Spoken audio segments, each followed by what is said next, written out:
This is Dr. Meyer. I'm a pulmonologist in Sacramento.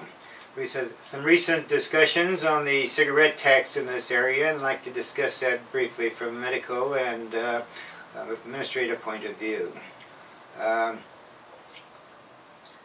This is part of the behavior type of tax modification, sometimes known as sin taxes, the taxes on alcohol and other things. And California has one of the lowest cigarette taxes of just about any state there is. The tax is currently 87 cents on a pack of cigarettes. The current initiative was to try to raise that to extra dollar a pack, and that would increase it above the national average of $1.46. This is interesting because California already has the lowest cigarette consumption per capita of almost any state, and this points out that this is a group of people which I call socialists who they think of taxes and spending, and usually in the reverse order. They would like to spend more and then they have to raise taxes, and so the question is, does this serve any useful purposes? A large article in Forbes here last week about they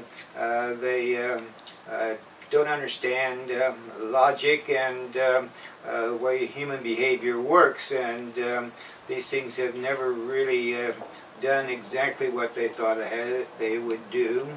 They have decreased cigarette consumption to a degree, but it's the educational programs that have done more than that, and the various programs to reduce cigarette consumption and education in schools. As a physician, I would have to put my eggs in the basket of education and enlightenment rather than in the laws to force behavior. As government gets more involved in forcing personal behavior, there's no limit to what they can do. And so the taxes should be raised or lowered on their own necessity and fiscal factors, and not on the basis of behavior modification, which does a very poor job of.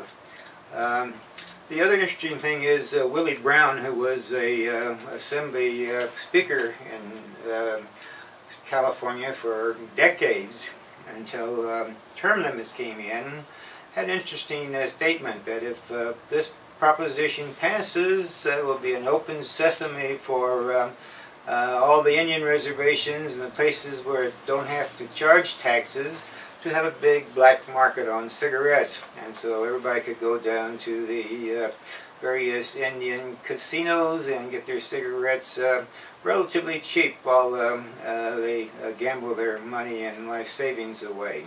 So I'm Del Meyer. Until next time, take care.